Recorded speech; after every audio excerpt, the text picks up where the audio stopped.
गणपतीच्या कृपेने जवळजवळ ब्रह्मदेव इंद्रदेव यांचा जो भ्रम होता तो काढून टाकला. आणि आज गणरायाच्या कृपेने, चक्रधर स्वामींच्या कृपेने आपण परत गोवर्धन पर्वतात चाललो. ओके, तर उद्देश असा आहे की ह्या ज्या देवता आपल्या घरात आपण स्थापन केलेल्या आहेत, गेल्या 18 वर्षांमधल्या देवता आहेत त्या सगळ्या, बरं. तर ह्या देवतांचा एक सुवर्ण काळ आलेला आपल्याकडे,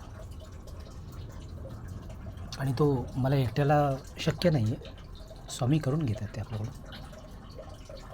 तर मी असं मोठ्या निर्धाराने बलराम भाऊ यांच्या घरी निघालो होतो. पण कधी कधी परमेश्वर इतकी परीक्षा घेतो, त्याच्यात आज शिर्डीच्या साईबाबांनी आपल्याला पास केले, सोन्याचा मुकुट घेऊन येते. आणि बाकी व्याख्या करता येत नाही, कारण ईश्वरी शक्ती मुळात आपल्याला मानवाला काही कळत नाही. तर चक्रधर स्वामींच्या ह्या 172 पानावरती 20व्या अध्यायामध्ये हळूहळू आले गोवर्धना, तो गोवर्धनी खिरारी, गाई चरिता ती पाठारी, गोपाळासी खेळे श्रीहरी. तळवटी गिरीचा देवडा ठेवून श्रीवरणू, अधरी पाहिला वेणू, ते ध्वनी ऐकून धेनू, सरू विसरलिया. बगाडे करुणीवरती कर्ण डोळे तहाटुनी पाहती, तव कृष्ण रूपे वस्ताकृती देखील ते. आधीच धेनू स्नेहभरिता, वधी वेदलिया गोपीनाथा, तिथून उठवालिया समजता, जैसे वीर भारतीचे. गोपाळवळती माघारिया, धेनू नावरती निघालिया, पुसे वारुणी उतरलिया गोवर्धनातळी.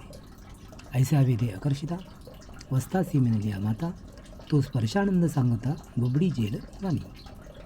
तो दुसरा कळप गोपाळ धेनू नावरती महा सबळ हिनपोटी, झाले गोपाळ ते वेळी जाना मार्ग सांगणे सपरिवारी. उतरेती अडदरी त्या कैसे अवधारी, गगन कवळी ते जेवी अंतरिक्ष देवांगना. ओळगो येती यादव राणा, तेवी उतरती गोवर्धना दिसते धेनू. की त्या सरिता दुधाधारी, मिनलिया आनंद सागरी, तेवी अमृत प्रश्नधारी उळती धेनू. ती त्या सरिता दुधाधारी, मिनलिया आनंद सागरी, जेवी अमृत शुद्धधारी उळती धेनू. नाना तो देवो सर्वेश्वरू, स्वयं करी दुधार, म्हणून ओळगा शिरसागुरू अमृतधारी. सवेची गोधना मांगा, लागेची गौरी आले वेगा, पुत्ररूप देखून श्रीरंगा वेदली ते. धावून देती आळिंगन, त्या सुखा अतिसुख होते ना, ते सहस्रमुखे वानू नशके जाणं फरिंद्र पाताळीचा. तर 78 ओळीमध्ये मी मुद्दाम थांबतोय रामभाऊ, कारण की जर त्या गाईचं धेनूचं ते अमृतधारापान, दुग्धपान परमेश्वर भोलेबाबा आणि श्रीकृष्ण करतात, दही माखन हे मलाही प्रिय आहे. मग आज असं काय झालं आहे की दुधामध्ये लोक भेसळ करत आहे. तो मुंडे नावाचा कोणीतरी एक आपण ऑफिसर नेमला आहे, तो धाडीबिडी मारून सगळं शुद्धीकरण करत आहे. मग त्या बिचाऱ्याला एकट्यालाच काय वारी का बनवले? असे 50 अधिकारी IAS ऑफिसर बनवा. आई अमृता यांनाही मी विनंती करत आहे की IAS ऑफिसर आपल्या घरात तर आहेच ऑलरेडी, 50 धडाडीचे कार्यकर्ते तयार करा. आणि शुद्धीकरण,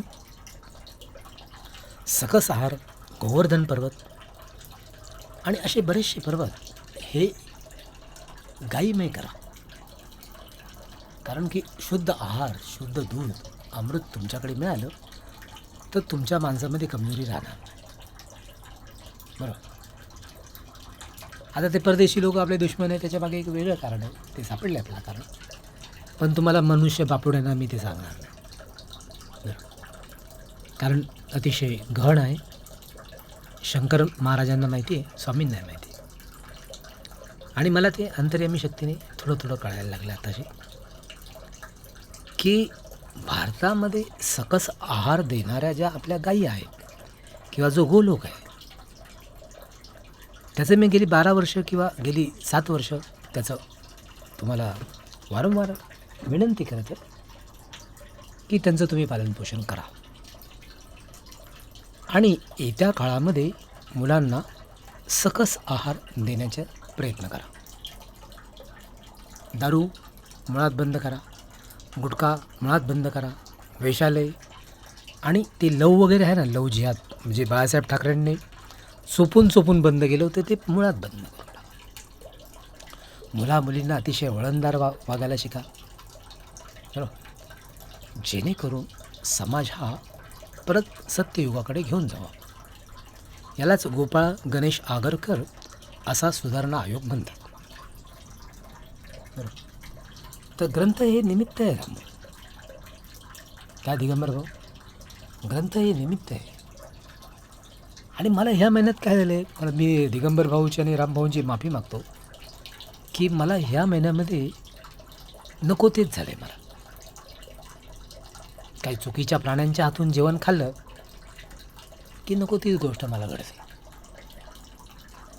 म्हणून मी एक ब्राह्मण किंवा जैन अतिशय उच्च आचरणशील असा स्वयंपाकी ठेवला आहे घरामध्ये. कारण की ज्या महाराजांना रुद्राक्ष फुलांची सिद्धी प्राप्त झाली होती दत्त माऊलीच्या कृपेने, ती सिद्धी आपल्याला प्राप्त होऊ इच्छिते. तिला हाकललं आपण, तिला लाथाडलं मी, पण ती सिद्धी सारखी आपल्या घरात येते, आपल्या प्रवासात येते. तर ती काय आपल्याला त्याचं काय कळत बरं. आणि मी अवधूत रूप झालो असतो ना, ती मला परवडलं असतं राव. आई म्हाळसा, आई तुळजा यांचा लाडका आजसुद्धा आहे. पण वर्म कसं असतं, आपण जरी देव असलो आणि मनुष्याच्या पापतापामध्ये आपण भाग घ्यायला गेलो